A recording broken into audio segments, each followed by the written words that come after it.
أعوذ بالله من الشيطان الرجيم بسم الله الرحمن الرحيم يا أيها الذين آمنوا لا يحل لكم أن ترثوا النساء كرها ولا تعضلوهن لتذهبوا ببعض ما آتيتموهن إلا أن يأتين بفاحشة مبينة وعاشروهن بالمعروف فإن كرهتموهن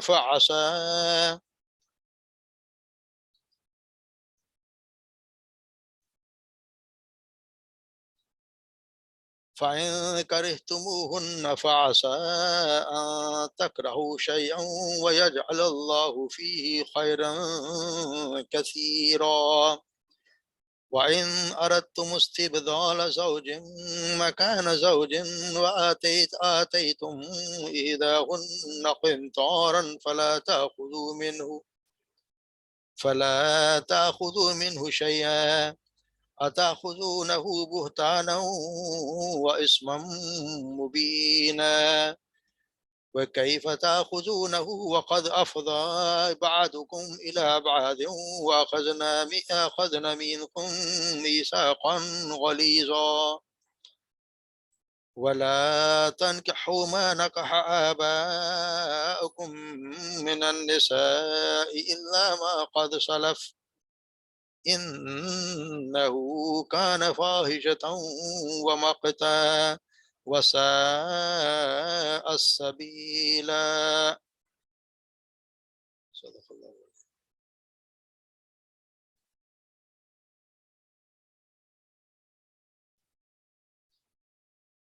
یا ایھا الذین آمنو، اے لوگو جو ایمان لائے ہو، لا یحل لکم ان ترثوا، نہیں حلال تمہارے لیے ان ترثوا کہ تم وارث بن بیٹھو، نساء ان عورتوں کا، کرہا زبردستی، کہ تم نہیں تم حلال کہ تم عورتوں کے زبردستی وارث بن بیٹھو، ولا تعدلوہن اور نہ ہی تم روک کر رکھو انہیں، لتذہبوا کہ تم روک لو انہیں، کہ تم لے لو ان سے، ببعض ما آتیتموہن بعض اس میں سے، ما جو آتیتموہن جو دیا تم نے انہیں، الا مگر ان یاتینا یہ کہ اگر وہ ارتکاب کرے بفاحشۃ کسی فحاشی کا، مبینہ کھلی فحاشی کا، وعاشرہن بالمعروف اور گزر بسر کرو یا زندگی گزارو ان کے ساتھ معروف طریقے سے، یعنی بھلے طریقے سے،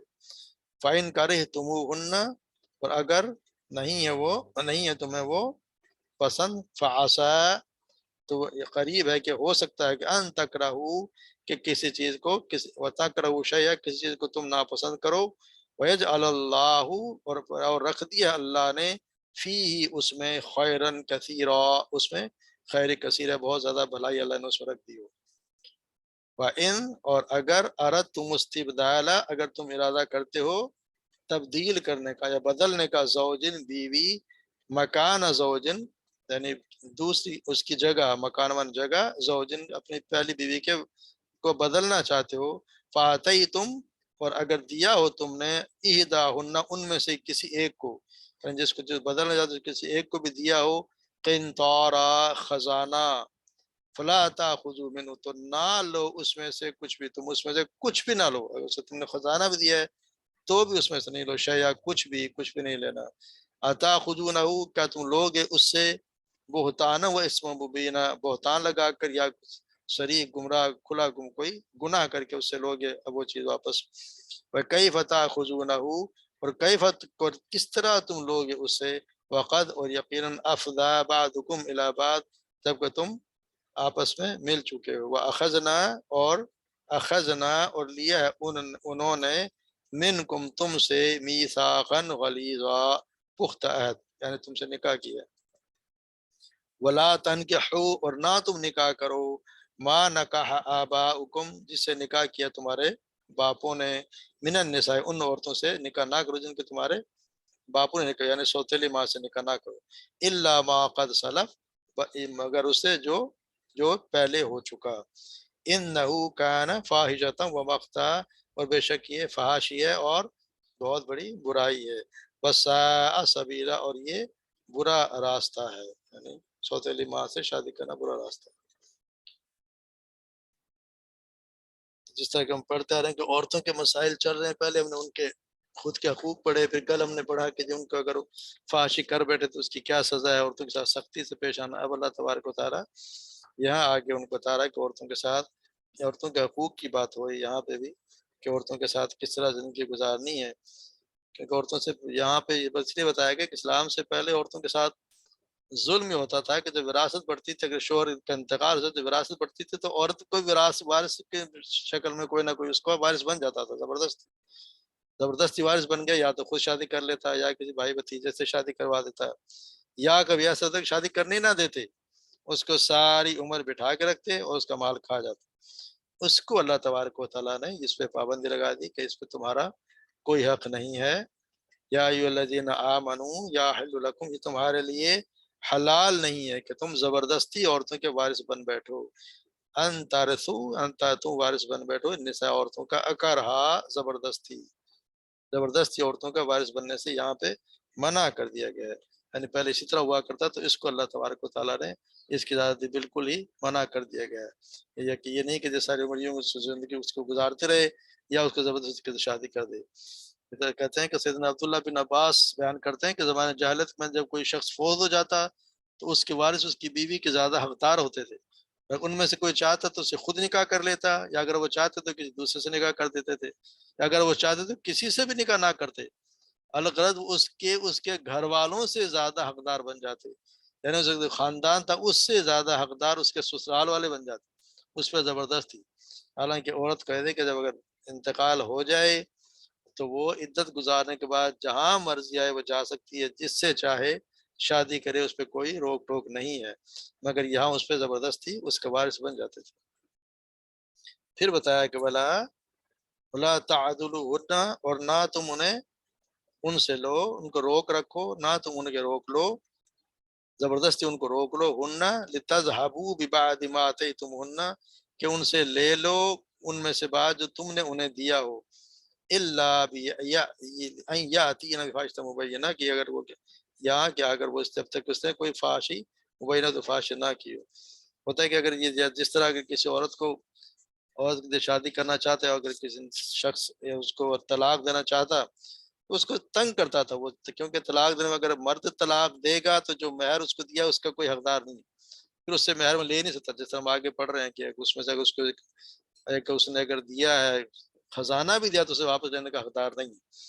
لیکن اگر خود عورت نے طلاق مانگے یا خلا کرے تو پھر اس کو چھوڑنا پڑتا ہے، حق مہر چھوڑنی پڑتی ہے۔ تو لوگ یہاں اللہ منع کیا ہے کہ زبردستی اس کو اس طرح تنگ نہ کرو کہ وہ مجبور ہو جائے کہ تم سے، پھر وہ خود بیچاری جو ہے وہ تم سے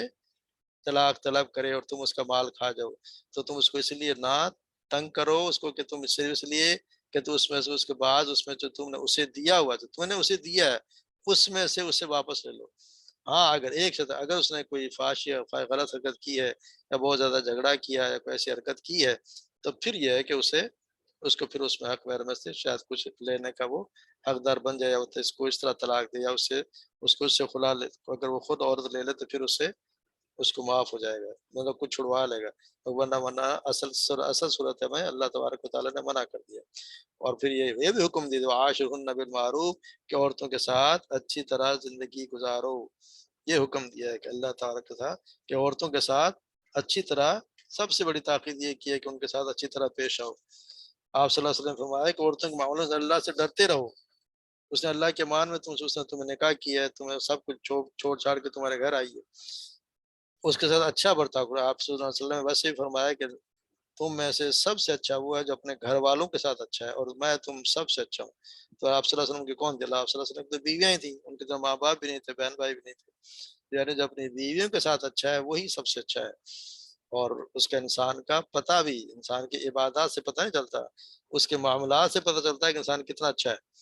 اگر وہ گھر والوں کے ساتھ اچھا ہے تو سب کے ساتھ اچھا ہے، اگر گھر والوں کے ساتھ اچھا نہیں ہے تو دوسروں کے ساتھ کتنا اچھا ہو، اگر گھر والوں کے ساتھ اچھا نہیں ہے تو انسان کا اخلاق اچھا نہیں ہے، اور اخلاق کی پہچان گھر سے ہی ہوتی ہے، اس کے معاملات سے، کہ کس طرح وہ ان کے ساتھ کیا رویہ ہے۔ اور بیوی کے ساتھ گھر میں اس کو شخص زیادہ وقت گزارتا ہے تو غصے میں بھی ہوتا ہے کہ تو پھر اس کا پتہ چلتا ہے کہ غصے میں کیا کرتا ہے، غصہ نہ ہو تو کیا کرتا ہے۔ اصل اخلاق کا پتہ اسے گھر سے پتہ چلتا ہے، تو اس لیے سب سے پہلے اللہ تعالیٰ نے حکم دیا ہے کہ ان عورتوں کے ساتھ اچھی طرح گزر بسر کرو، اچھی طرح زندگی گزارو۔ آپ صلی اللہ علیہ وسلم ویسے ہی بتا دیا، ہم نے پہلے ہی پڑھا ہے کہ عورت، آپ نے فرمایا عورت پسلی کی طرح ٹیڑھی ہے، اگر اسے سیدھا کرو گے تو توڑ دو گے، تو اس لیے تم سے فائدہ اللہ حاصل کرنا چاہو تو اسے اسی حالت میں فائدہ حاصل کر لو کیونکہ اس میں کجی ہے۔ آپ صلی اللہ علیہ وسلم نے فرمایا کہ مومنوں میں ایمان کے لحاظ سے سب سے زیادہ کامل وہ شخص ہے جو اخلاق میں ان میں سب سے زیادہ اچھا ہے، اور تم میں بہتر وہ لوگ ہیں جو اپنی بیویوں کے ساتھ بہتر ہیں، یعنی اپنے جو گھر میں اچھے ہیں وہ سب سے اچھے ہیں۔ تو یہ یہاں پہ حکم دیا گیا ہے۔ اور اگر پھر یہ بھی فرما دے گا اگر انکاری تم اگر تمہیں کوئی ان کی کوئی چیز پسند نہیں ہے،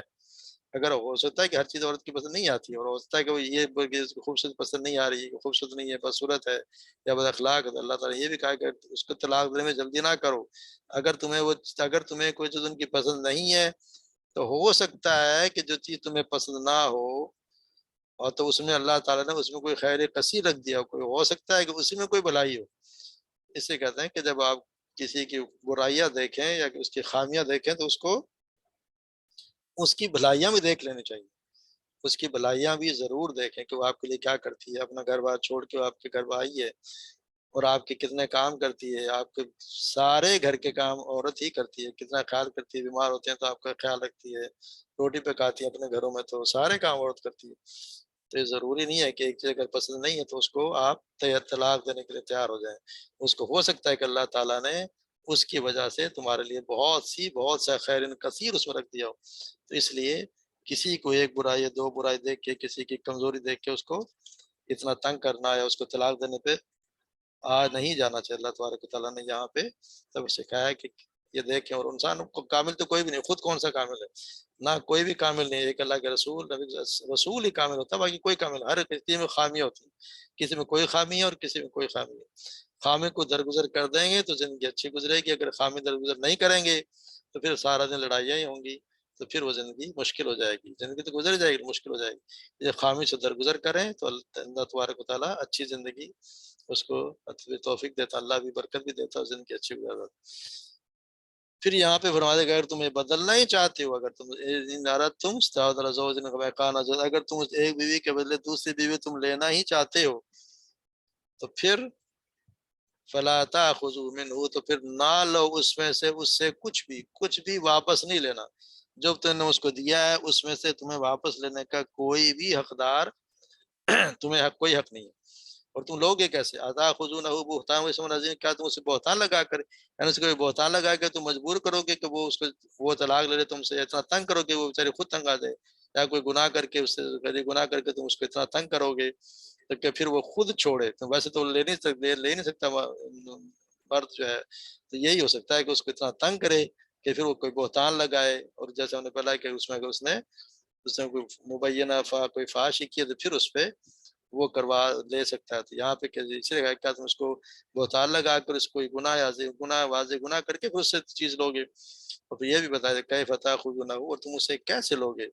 کیسے تم اس سے وہ چیز واپس لوگے جب کہ تم آپس میں مل چکے ہو۔ واخذنا منکم میثاقا غلیظا، اور انہوں نے تم سے پختہ عہد بھی لینے، تمہارے ساتھ نکاح کر کے آئی ہے، ویسے تو نہیں آئی، جا کے خود لے کے آئے نکاح کر کے لائے، تو تم اس کو کس طرح اس سے چیز لوگے، جو تم نے اس کو دے دی وہ دے دی، وہ اسی کے، اسے واپس لینے کا کوئی بھی حق نہیں ہے۔ اس میں جس طرح بتایا گیا نا کہ آپ یہ کہ وہ بہت زیادہ، پھر اس کا یہ کہ مہر کو بھی حساب سے رکھنا چاہیے، بہت زیادہ رکھنا بھی بلا وجہ، اگر آپ بہت زیادہ رکھیں تو اس کا مطلب کہ آپ کا اعتبار نہیں ہے، بہت زیادہ جیسے لوگ لاکھوں روپے جی آپ 15 لاکھ بھی، تو اس کا کیا مطلب، آپ کو بندے پہ انکار نہیں ہے، آپ کو اس پہ اعتبار نہیں ہے، اس کو ایک اپنی بیٹی دے رہے ہیں اس پہ اعتبار نہیں ہے، اس لیے حساب سے ہی اب مرد کی شادی، جو مرد جو کر رہا ہے شادی، اس کی طاقت کے مطابق، اس کی حیثیت کے مطابق حق میں رکھنا چاہیے۔ سیدھا کہتے ہیں سیدنا عمر بن خطاب کو بیان کرتے ہوئے سنا، عمر بن خطاب نے فرمایا کہ عورتوں کے بہت زیادہ حق مہر نہ باندھا کرو، لوگوں عورتوں کے بہت زیادہ مہر نہ باندھا کرو، اگر یہ بات دنیا میں عزت یا اللہ تعالیٰ کے یہاں تقوی کا سبب ہوتی تو اس کے یہاں زیادہ حقدار اللہ رسول اللہ صلی اللہ علیہ وسلم تھے، لیکن رسول اللہ صلی اللہ علیہ وسلم نے اپنی بیوی میں سے کسی ایک بیوی کا مہر 12 اوقیہ چاندی سے زیادہ، انہوں نے پڑھا ہے 500 دینار، اس سے زیادہ نہیں فرمایا۔ اور آپ کی بیٹی میں سے کسی کا حق مہر اوقیہ یعنی 12 چاندی سے زیادہ مقرر نہیں کیا گیا۔ بعض اوقات ایک شخص اپنی بیوی کے مہر کی وجہ سے آزمائش میں مبتلا ہو جاتا ہے اور اس کو اسی کی عداوت بھی ہو جاتی ہے، اور کہتا ہے کہ میں نے تو تیری ایک ایک سہولت کی خاطر بہت مشقت اٹھائی، یعنی بہت زیادہ حق میں رکھ دو تو پھر وہ تنگ بھی ہوتا ہے۔ مگر یہ جب بات یہ کہی تو ایک عورت اسی میں خطبے میں ایک عورت بوڑھی عورت کھڑی ہو گئی اور اس نے کہا کہ اے عمر، تو کون ہوتا ہے مہر کو مقرر کرنے والا؟ اللہ تو کہہ رہا ہے خزانہ، اگر تمہیں خزانہ بھی دیا ہے تو اسے واپس لینا نہیں۔ تو آپ کو یہ تو پھر سیدنا عمر نے یہ کہا کہ اس عورت نے مجھے قرآن سکھایا، مطلب میں ان سے اس سے سیکھا۔ تو یہ ہے کہ انہوں نے تو مشورہ دیا تھا کہ زیادہ حق مہر نہ کرو کہ لوگ تنگ ہوتے ہیں، پھر یہ نہ ہی کم کریں۔ ہمارے یہاں جو کہہ دیا جی 32.5 روپے حق مہر شرعی، یہ کہاں سے آیا اللہ تبارک و تعالیٰ جانتا ہے، یہ کہاں سے لے کے آتے ہیں۔ تو ایسی کوئی بات نہیں، اپنی حیثیت جس کا مرد کی جتنی حیثیت اس سے مطابق حق مہر اصل میں عورت کا تحفہ ہے کہ آپ اس عورت کو تحفہ کیا دیتے ہیں۔ یہ تو نہیں کہ آپ نے 32.5 روپے تحفہ دے دیا یا 500 روپے تحفہ دے دیا، کوئی تحفہ نہیں۔ تو یہ اس کے حساب سے اس کو تحفہ دینا چاہیے، حق مہر مقرر کر دینی چاہیے۔ پھر یہاں پہ ایک اور بڑی کبھی ان کے اسلام سے پہلے ایک بہت بری عادت تھی، ولا تنکحوا ما نکح آباؤکم، کہ اگر باپ مر جاتا تو اس کی ان کی جو سوتیلی ماں ہوتی اس سے بھی نکاح کر لیتا تھا، یعنی سوتیلا بیٹا اپنی سوتیلی ماں سے نکاح کر لیتا تھا، اس کو منع کر دیا گیا۔ ولا تنکحوا ما نکح آباؤکم، تمہیں اور نہیں ہے نہ تم نکاح کرو ان سے جن سے نکاح کیا تمہارے باپوں نے، ان عورتوں سے نکاح نہ کرو، الا ما قد سلف، ہاں مگر جو ہو گیا، یعنی جو پہلے ہو گیا ہو گیا، جو ہو گیا مطلب کہ جو ہو گیا، جو اس کا یہ مطلب نہیں سمجھے کہ جو پہلے ہو گیا وہ برا، جو اس وقت تھا ہی نہیں تو کوئی قانون تو جو ہو گیا وہ ہو گیا۔ تو اس کے دو مطلب ہیں کہ یعنی جو اس کو واپس نہیں ہے، اور اگر اس سے کوئی اولاد بھی پیدا ہوئی تو اس کے مطلب نہیں کہ وہ ناجائز ہو گئی، یا کوئی دیا ہوا پیسہ دیا تو وہ بھی کوئی اور بھی کام کیے ہوئے ہیں، یہ مقد سلف یہ تھا کہ گناہ بھی جو پہلے ہوئے ہیں، جو کہا تھا نا پہلے ہم نے کوئی سود تم چھوڑ دو جو پہلے ہو گیا، تو اس کا مطلب یہ ہے کہ جو پہلے لیا وہ معاف ہو گیا، اب جو ہے وہ آگے سے نہ کیا جائے۔ ان نحو، اور یہ بتا دیں کہ یہ نحو کا نفاشہ، یہ بہت بڑی فحاشی ہے اور برائی ہے، مقتبسہ سبیلا، اور یہ بہت یہ برا راستہ ہے، اس سے منع کر دیا گیا کہ اس کے بعد حالانکہ اور اس زمانے میں بھی اور سارے رشتے جتنے بھی رشتے ہیں جو ہم اب آگے پڑھیں گے، جو منع کے جو حرام رشتے ہیں جن سے محرم رشتے ہیں وہ ان کو وہ ان میں بھی مانتے تھے، وہ نہیں، لیکن یہ ایک برائی تھی کہ وہ یہ کام کر دیا کرتے کہ اور سوتری ماں سے شادی کر لیتے تھے، ورنہ بہن سے، ماں سے،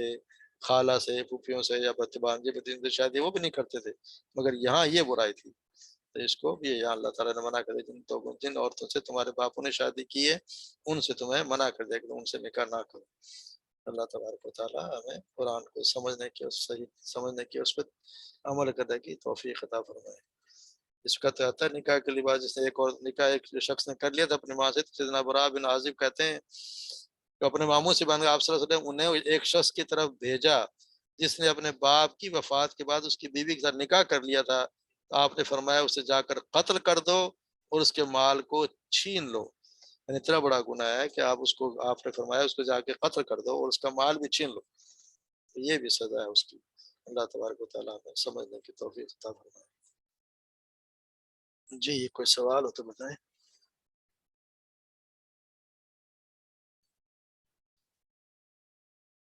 چلیں ٹھیک ہے، تو اچھی بات۔ تو یہ جیسے ایک سوال پوچھا گیا تھا کہ یہ جو ہمارے یہاں لکھا ہوتا ہے کہ جی یہ پہلے عشرے کی دعا ہے، یہ پہلا عشرہ رحمت کا ہے، دوسرا مغفرت کا ہے، تیسرا فلاں فلاں کا ہے، تو ایسی کوئی بات نہیں ہے، ہم نے اپنی طرف سے یہ رمضان کے عشرہ بنائے ہوئے ہیں، ایسے کوئی اللہ تبارک و تعالیٰ ہمیشہ ہر روز رحمت اللہ کی گزرتی ہے، ہر روز اللہ تبارک و تعالیٰ معاف کرتے ہیں، ایسا نہیں کہ صرف دوسرے عشرے میں مغفرت کی دعا کرو، پہلے عشرے میں رحمت کی دعا کرو۔ اللہ تو تعالیٰ ہم نے تو خود ہم نے پڑھا ہے نا کہ آپ نے فرمایا کہ اللہ تبارک و تعالیٰ تو روزانہ ویسے بھی کرتے ہیں، اور روزانہ سحری کے وقت اللہ تبارک و تعالیٰ زمین آسمان کے جو اس نزدیک ترین جو آسمان اس پہ آتے ہیں، اور اللہ تعالیٰ تو خود کہتا ہے کون ہے جو مجھ سے مغفرت مانگتا ہے، کون ہے جو مجھ سے رزق مانگتا ہے، کون ہے جو مجھ میری رحمت کا طلبگار ہے۔ تو اللہ تبارک و تعالیٰ روزانہ یہ نہیں کہ جی پہلے 10 دن رحمت مانگی یا اگلے 10 دن تو مغفرت اور آخری جہنم سے عذاب، جہنم کے عذاب سے ہم روز ہی مانگتے ہیں، اللہ اجرنا من النار، اللہ اجرنا من النار، ہم روز ہی مانگتے ہیں بس. ہم لوگ پڑھتے نہیں ربنا آتنا فی الدنیا حسنۃ وفی الآخرۃ حسنۃ وقنا عذاب النار، اے اللہ مجھے آگ سے بچا. تو یہ کہاں کہیں نہیں لکھے ہوئے تھے کہ آخری والا دن آخری عشر میں یہ دعا مانگیں گی یا فلاں مانگیں گی. یہ ہمارے یہاں بہت سی چیزیں ہیں جو اپنی طرف سے بنائی گئی. جیسے میں نے آپ کو بتایا تھا ایک، جیسے ہمارے یہاں روزہ کھولنے کی نیت اور رکھنے کی نیت، یہ ہماری طرف سے، یہ انڈیا پاکستان کی بنی ہوتی ہیں، ان میں بہت زیادہ کمیاں ہوتی ہیں، اللہ کے رسول سے کوئی ثابت نہیں ہوتی. اسے جو دعا مانگے ہر عشرے میں روز مانگے، جتنے دعائیں ہیں روز مانگے، جو مانگ سکتے ہیں مانگے، اللہ تبارک و تعالیٰ قبول فرمانے والا ہے. اور زیادہ سے زیادہ قرآن پڑھیں، زیادہ سے زیادہ قرآن پڑھیں، کوشش کریں ہر شخص ایک بار تو ضرور مکمل کرے، اور کوشش کر لیں سمجھ کے پڑھے تو بہت ہی اچھی بات ہے. کم سے کم جتنا ہم پڑھ رہے ہیں یہاں تک تو پڑھیں گے تو خود ہی سمجھ میں آ جائے گا، باقی بھی کوشش کریں. اللہ تبارک و تعالیٰ قبول فرمائے. ٹھیک ہے.